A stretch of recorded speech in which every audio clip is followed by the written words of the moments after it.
Hello everyone, welcome to my channel. कैसे हैं आप लोग? उम्मीद करता हूँ आप लोग अच्छे होंगे। तो सीडीपी का आज क्लास दूसरा है और इसमें हम लोग पियाजे का लास्ट जो टॉपिक बचा हुआ था वो डिस्कस करेंगे।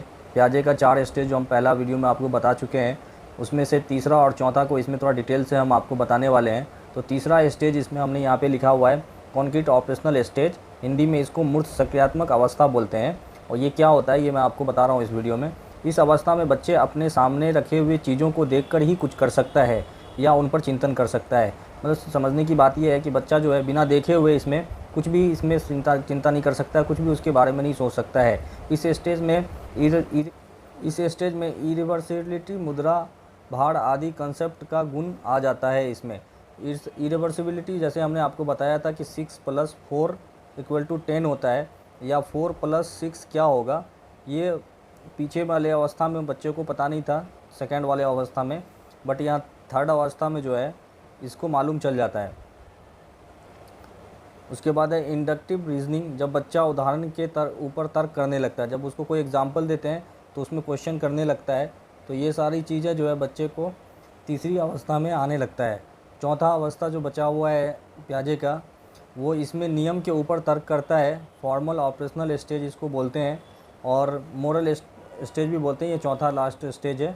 इसमें अमूर्त चिंतन करने लगता है। अमूर्त चिंतन का मतलब हो गया कि बच्चा बिना देखे हुए किसी वस्तु के बारे में चिंता करने लगता है, उसके बारे में सोचने लगता है, तो इसे ही मोरल स्टेज बोलते हैं। तो पियाजे का ये पूरा हमने आपको इसमें बता दिया है थ्योरी। अब इसके बारे में हम जो है क्वेश्चन आंसर करने वाले हैं। और चलिए मैं जल्दी आप लोगों के लिए चालू करने वाला वीडियो। और पिछले 2 क्लास में हमने पियाजे के बारे में आपसे सारे चीज़ को डिस्कस किया है, पियाजे का सारा थ्योरी आपको बता दिया था। तो जो नए हैं वो पहले एक बार दोनों क्लास आप देख लें, फिर उसके बाद जो है ना मैं पियाजे से रिलेटेड यहाँ पे क्वेश्चन आंसर कराने वाला हूँ। तो पहला क्वेश्चन आपके स्क्रीन पे दिख रहा होगा। पियाजे ने संज्ञानात्मक विकास के 4 स्तरों को बताया था। बिल्कुल सही है।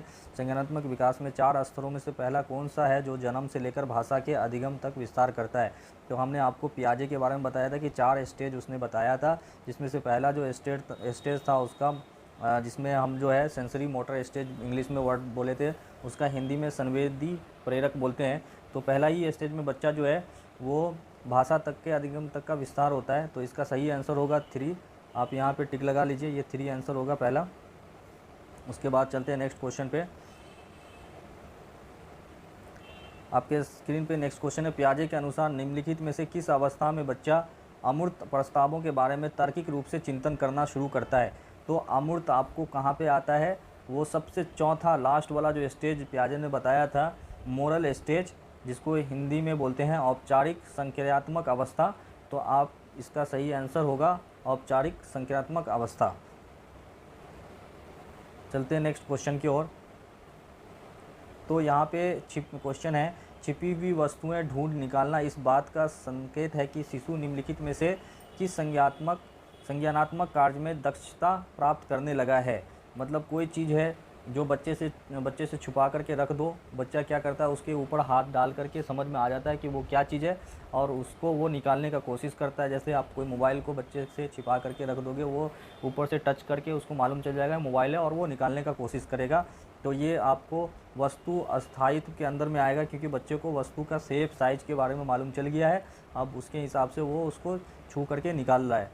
चलिए नेक्स्ट क्वेश्चन पे। नेक्स्ट क्वेश्चन आपके स्क्रीन पे आ गया है।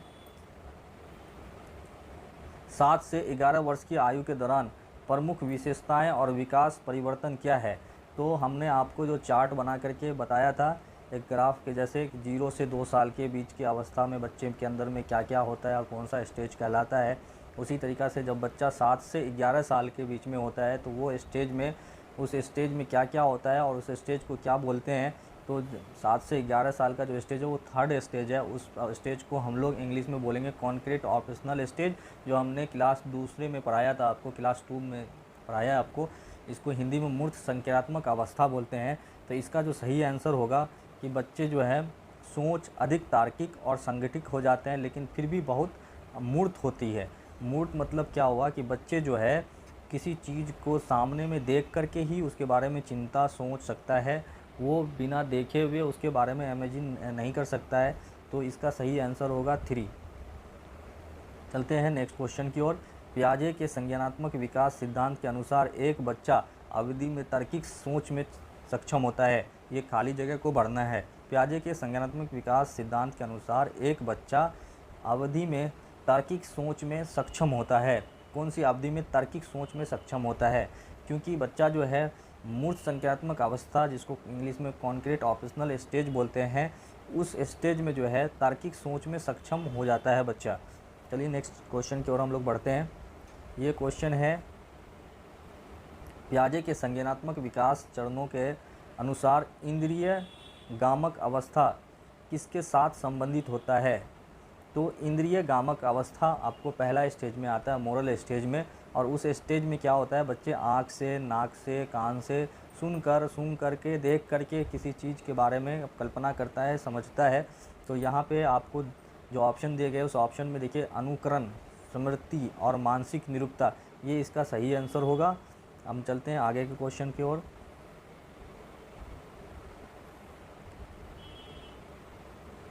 अब यहाँ पे देखिए, कक्षा में पिकनिक मनाने के लिए रिया एक नाम की लड़की है जो ऋषभ की बात से सहमत नहीं है। वो सोचती है कि बहुमत के अनुरूप नियमों को संशोधित किया जा सकता है। पियाजे के अनुसार इस प्रकार की सहकर्मी असहमता खाली जगह को संदर्भ करती है। ये जो आपस में कोऑर्डिनेशन नहीं है, असहमति है, ये क्या चीज़ को दर्शाता है? तो इसका जब हम आंसर देखेंगे तो नीचे जो ऑप्शन दिया हुआ है, जाहिर सी बात है आपस में कोऑर्डिनेशन नहीं है, सहयोग करने की नैतिकता आपस में नहीं है, इसीलिए वो उसे पिकनिक मनाने के लिए मना करती है।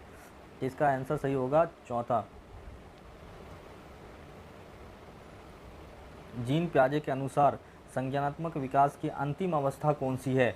तो लास्ट स्टेज हमने बताया था आप लोगों को कि जीन पियाजे का जो होता है वो मॉडल स्टेज इंग्लिश में बोलते हैं, और इसका हिंदी जो है अमूर्त संज्ञानात्मक अवस्था इसको बोलते हैं। तो इसका सही आंसर होगा दूसरा।